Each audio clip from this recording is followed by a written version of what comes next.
started off that way.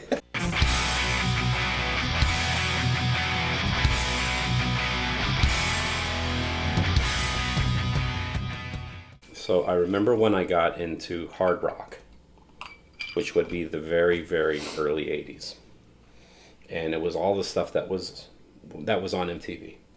Def Leppard, Quiet Riot, Twisted Sister, stuff like that. Mm-hmm. And I remember really, really liking that because it actually rocked as opposed to a lot of the alternative new wave stuff that I was originally into when I first got into music. Like what? Like Men at Work, Duran Duran, Animant. Devo was in there. A lot of new wave. Essentially, whatever MTV was playing is what I got into. And then I remember getting into metal. I remember getting into Iron Maiden, Judas Priest. The standard except rock bands. Yeah, metal bands. Right.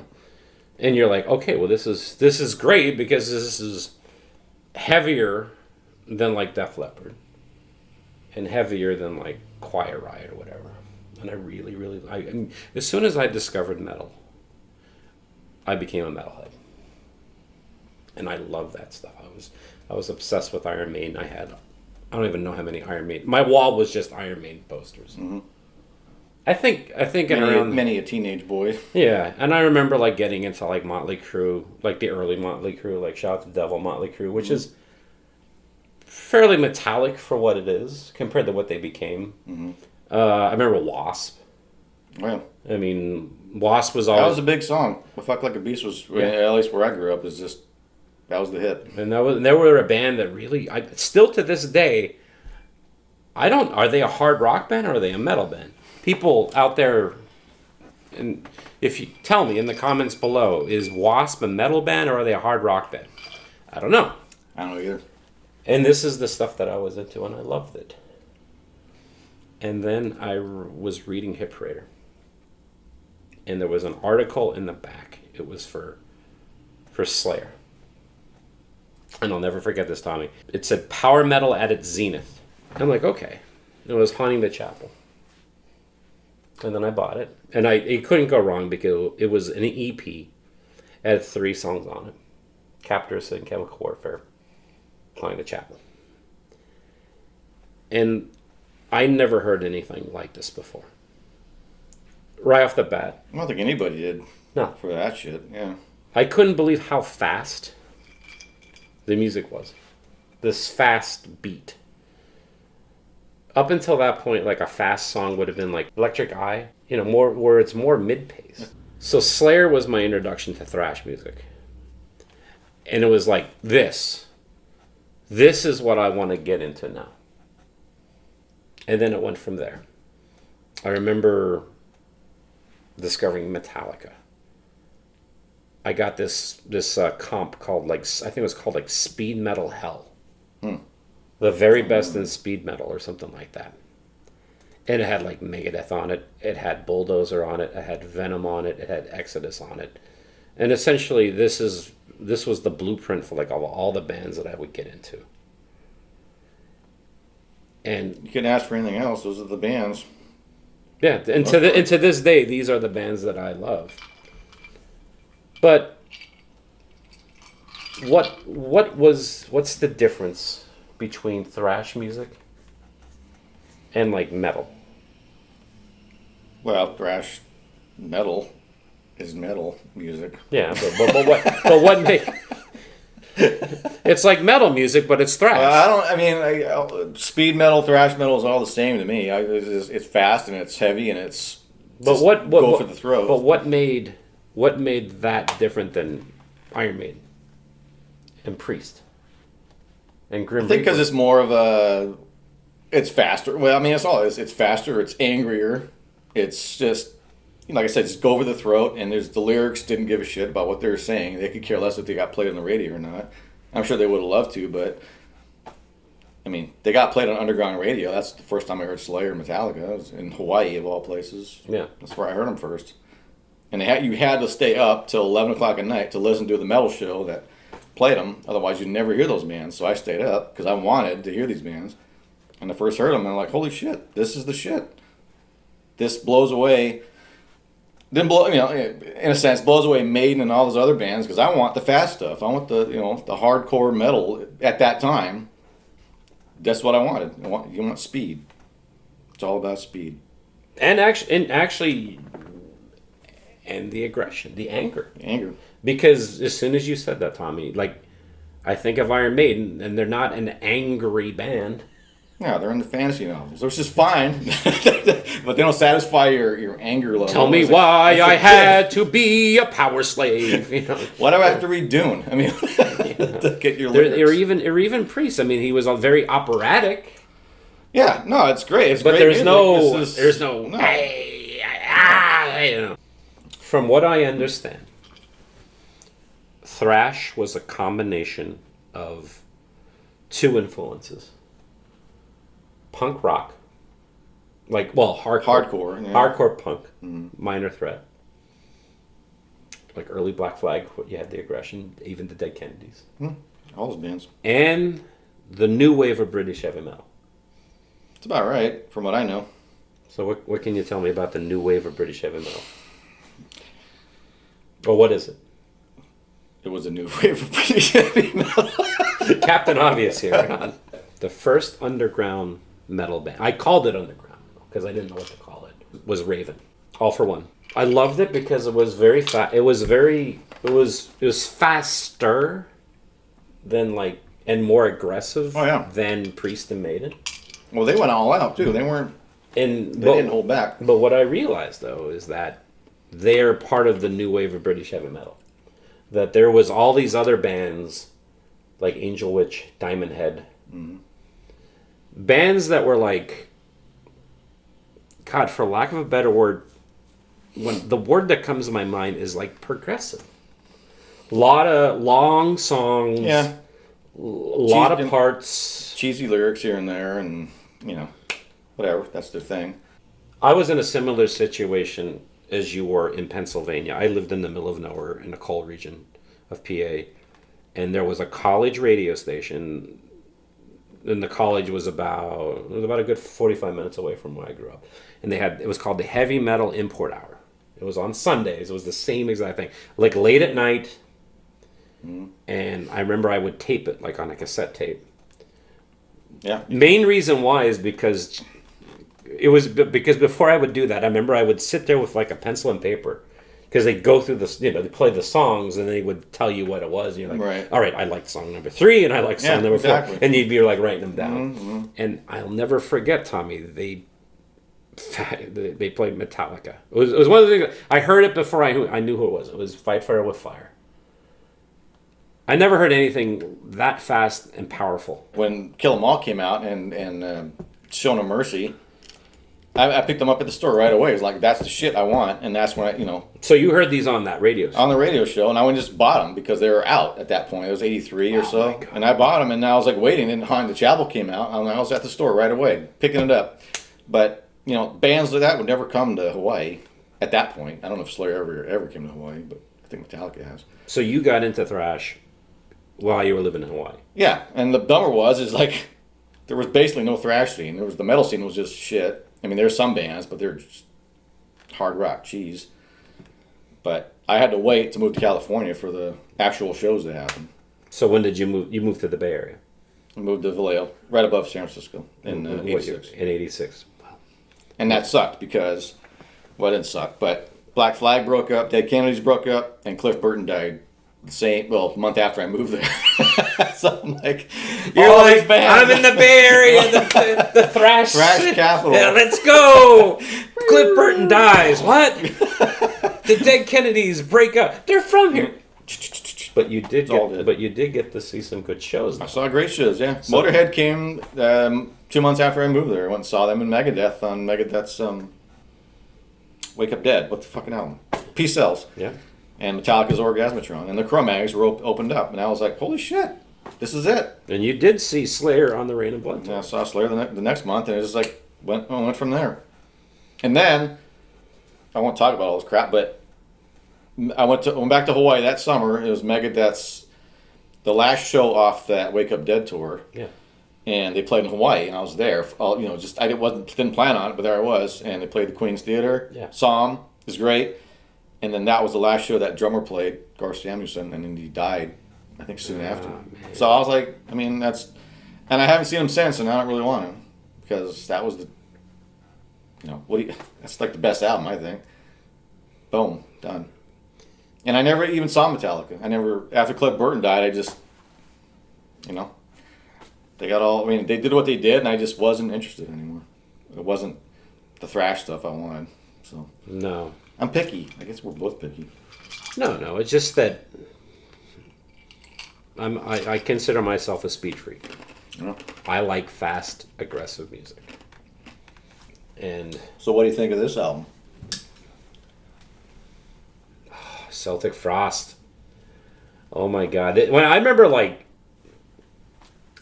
Great album. I was like, how dark of a band, Yeah.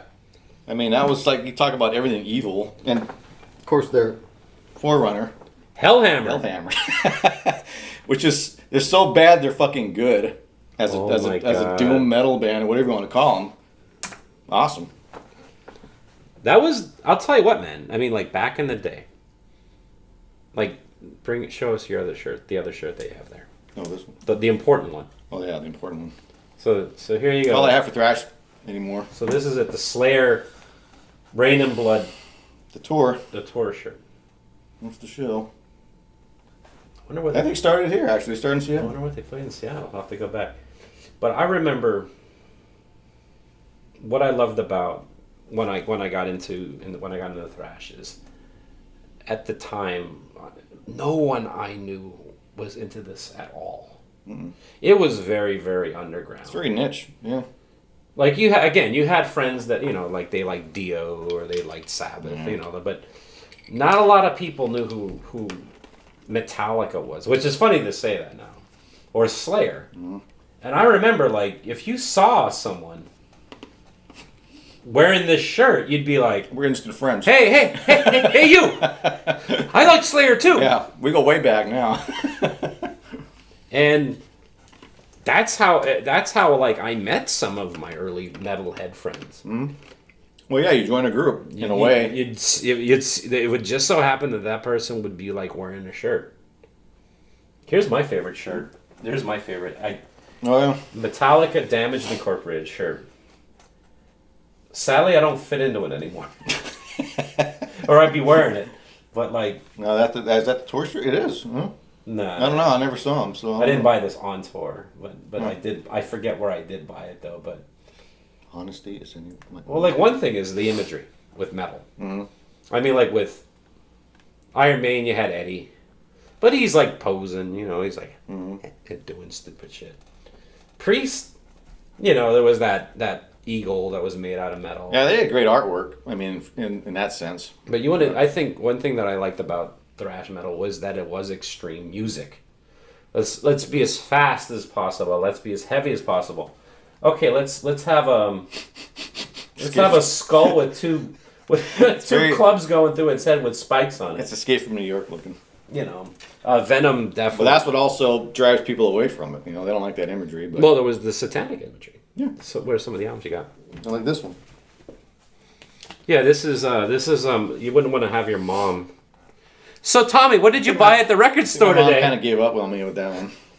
Actually, when Rain and Blood came out, I think she was like, "Oh my god!" And the album is called "Welcome to Hell." What are some of these songs? Schizo. Sons of Satan. Mm-hmm. Welcome to Hell. It's great. Live like an angel, die like a devil. To me, that's basically a punk rock record. It's great, sloppy, and it's just fun. So, and evil. I guess this is considered, what, death metal? More so than thrash? Well, I think they're the first black metal. Black band. metal. Yeah. Black metal. Black thrash, I don't know. But here's the interesting thing. Like back then, I didn't know of a difference between... There really wasn't. There was not... That division didn't really happen yet. Those bands were they're just playing what they were playing. What happened to thrash? Why did it die out? Well, for me, I just got kind of bored with it. Because all those bands, Megadeth, Metallica, started going there all these different ways and trying to get all technical and progressive or whatever they were doing and slowing down, and I didn't care. Slayer was the only one who kept it up. Kept up the aggression, kept up the speed, and they've been lifelong. Yep. I'd say one of my most disappointing moments in rock was Larry Lalonde from Possessed and Les Claypool. They were in a band called Blind Illusion. Yeah. Remember them? They were on this one album, the Saint Asylum, which was okay. It was a thrash, I guess, but it's okay. But we went, like Possessed, I think, kind of broke up, and then we heard Larry and Les were playing a show at Gilman Street in Berkeley. And so we go to it thinking, oh, this is going to be a thrash fucking great band. And then boom, there's Larry in his tie-dye t-shirt. And there's Les, being less goofy. And it was Primus. And we're just like, wah, wah, wah. You're like, yeah. You're like 10 people there. I'm like, oh, no, I'm done. the last metal band that I really, really got into in that phase, which isn't a thrash band, is Pantera. Pantera, I think, was the band that kind of ended one era and started a new one. Because they weren't thrash, but they were heavy. And they were aggressive, and then I think what they call that, some people call it like groove metal. Yeah. Groove metal, I remember you start getting into the 90s, you had bands like White Zombie, Prong, Helmet. What about Biohazard? Well, Biohazard was hardcore. That was hardcore? Yeah, oh yeah. Well, let's just say this. They constantly played hardcore shows with bands like Sick of It All. I just never liked them, I guess. Yeah. Well, they were great back in the day. But I think what happened is this. And it's not that it's a bad thing. And it's the evolution of music. When you go back to the 80s, back to the beginning of the 80s.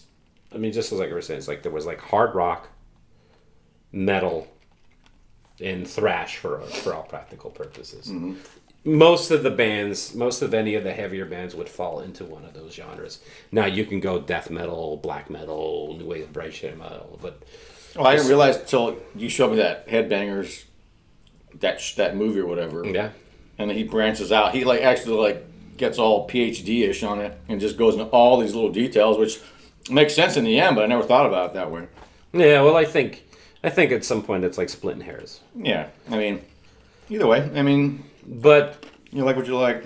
But here's the thing: when you get into the 90s, there were definite differences. Yeah. I mean, you talk about Slayer, just like you said, they've always stayed true to being thrash. But you take what Slayer was doing, and then you take Metallica, like when they did the Black Album or like the Load albums. That's not thrash anymore. I don't think I even listened to them. I don't even know what it was. You had bands then you started getting those like rap metal bands like Limp Bizkit and Korn. Oh.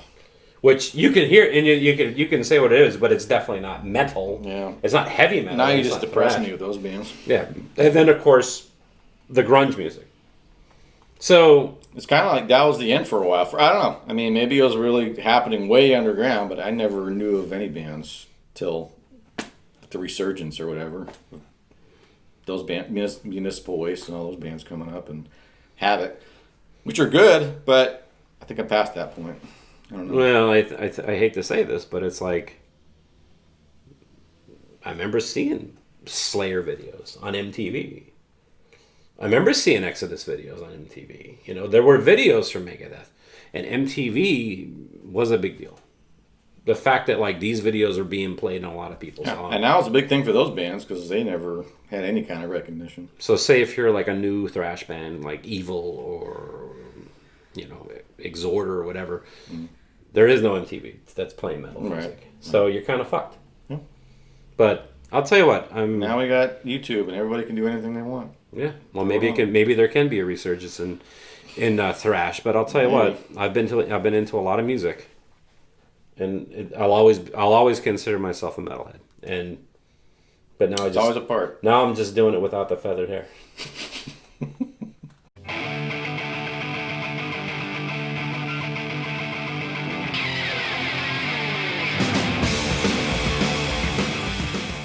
And without the white Reeboks.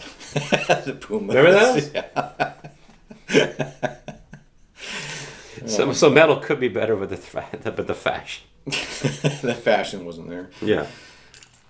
Well, you had Slayer though. They actually wore the leather and all that shit for a while, and then they just kind of grew out of it, I guess.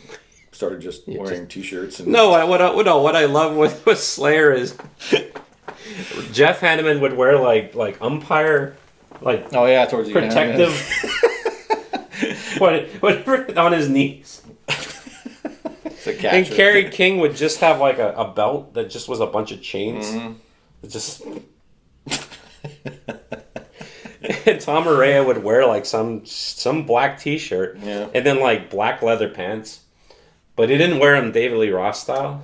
No, he wore them Tom Araya style, like me, like husky. Like he went and like, where's the husky size for? Because they're kind of baggy. Yeah. Or like where he's like, well, okay, I'm here to buy a pair of leather pants. Do you have work cut? You know, cell phone pocket, boot cut. My sisters like Metallica now. They hated them when I liked them, but they'll never like Slayer. Yeah, well, I think when your sisters are liking Metallica, they're not liking. Not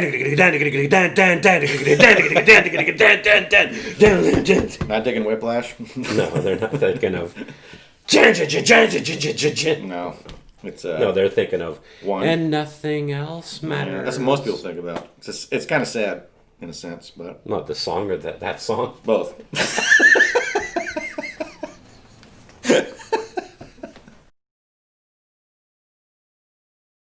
No, I'm just gonna start laughing because of that.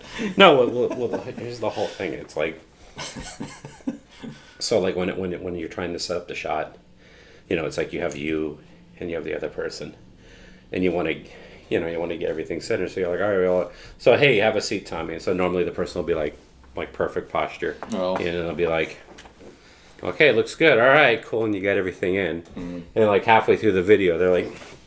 But anyway, I was telling you, and it's like half the body's out of it.